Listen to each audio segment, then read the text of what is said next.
Il faut préciser que l'armée rwandaise, encore une nouvelle fois, a attaqué des positions des FARDC il y a à peine 2 jours dans la cité de la Ruindi, en allant vers Mabenga dans le Grand Nord. Et les FARDC ont répondu vigoureusement avec effectivement l'objectif de récupérer à nouveau la cité de Ruindi qui avait tombé par trahison de certains militaires des FARDC qui ont été d'ailleurs interpellés. Et c'est de là que nous encourageons les services de sécurité à pouvoir chaque fois identifier, dénicher et poursuivre tout ce qui semble être en mèche avec l'ennemi et qu'il soit déféré devant les instances judiciaires. Voilà un peu ce qui est de la situation. Et du coup, les FARDC se comportent très bien sur la ligne de front et nous pensons que dans les peu de jours qui vont venir, nous allons encore revenir ici pour fêter ce qui a été la reprise de la cité de Ruindi et la pourchasse de tous ces groupes armés, notamment les M23 exclusivement qui est utilisé par le Rwanda et l'Ouganda, et la montée à puissance de nos résistants Wazalendo qui sont en train de faire un très bon travail en accompagnement des FARDC. Il y a des alertes qui viennent dans les territoires de Nyiragongo, comme quoi il y a des troupes rwandais qui sont observées, il y a des renforcements qui se font du jour au jour. Pourquoi Kagame continue à renforcer ses troupes au sol pendant qu'il est obligé de faire les retraits de ces hommes sur les sols congolais? Alors, il y a un fait qui explique effectivement les renforts de troupes rwandaises sur les sols congolais. C'est le simple fait pour Kagame de vouloir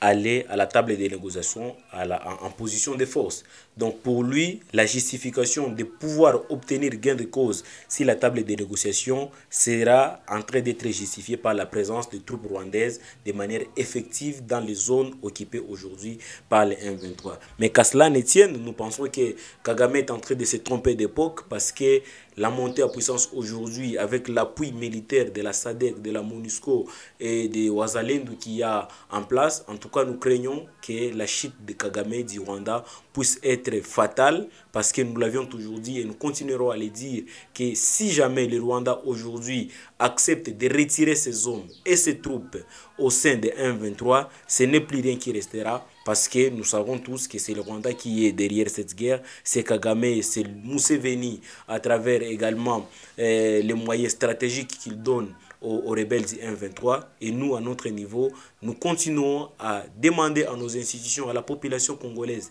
d'exercer une forte pression au Rwanda, d'exercer une forte pression sur Kagame pour qu'il parvienne parce que tous les rapports des Nations Unies et des organisations internationales ont déjà prouvé qu'il n'y a pas de M23, c'est simplement le Rwanda qui est derrière pour des objectifs qui jusque-là ne sont pas élucidés parce que le problème des FDLR, ce n'est plus une question d'actualité. Le problème des Tutsis au Congo, ce n'est plus d'actualité. Donc le Rwanda, aujourd'hui, à travers Kagame, il est en train de tâtonner sur quelles sont les véritables revendications qui justifieraient la présence des troupes rwandaises au Congo. Vous vivez à l'Est, aujourd'hui, vous avez l'espoir que cette guerre pourra prendre fin un jour?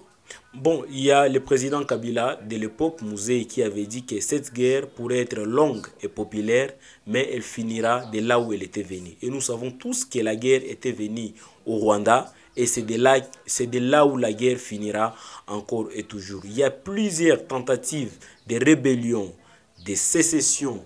des tentatives de balkanisation de notre pays pour menacer la souveraineté de l'État congolais, mais les Congolais ont résisté jusqu'à ce qu'aujourd'hui Kagame n'a plus de motifs à brandir sur le plan international qui justifierait son envahissement ou ses incursions en RDC. Une nouvelle ministre est nommée. Quels sont les défis qu'il entend sur le plan sécuritaire? Absolument, elle aura des pains sur la planche parce que les Congolais attendent beaucoup de la nouvelle première ministre aujourd'hui, une femme, et notamment des questions liées aux violences sexuelles, des questions liées à la justice transitionnelle, des questions liées au rétablissement de la paix ainsi qu'à la réparation de toutes les victimes, mais également les femmes veulent regagner leur champ parce que nous avons des femmes très ingénieuses dans notre pays, entrepreneurs, et du coup les contraindre de vivre dans l'improductivité dans des camps de déplacés. En tout cas, c'est l'une des revendications majeures de la population congolaise, particulièrement de l'Est de la RDC, pour que nous puissions obtenir le retour à la paix, le retour à la sécurité, en fait que nous puissions vaquer tous librement à nos occupations en tant que population, en tant que peuple qui a le droit de vivre dignement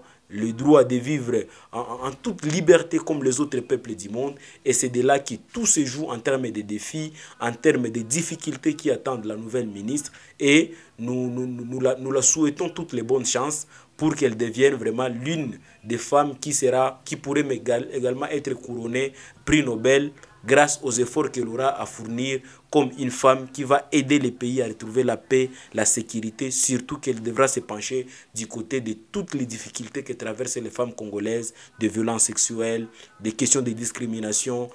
donc, il y a beaucoup de défis et nous espérons que cette femme sera à la hauteur pour soulager tant soit peu d'autres femmes qui ont souffert dans cette zone de l'Est de notre pays. Christophe Mouissa, merci.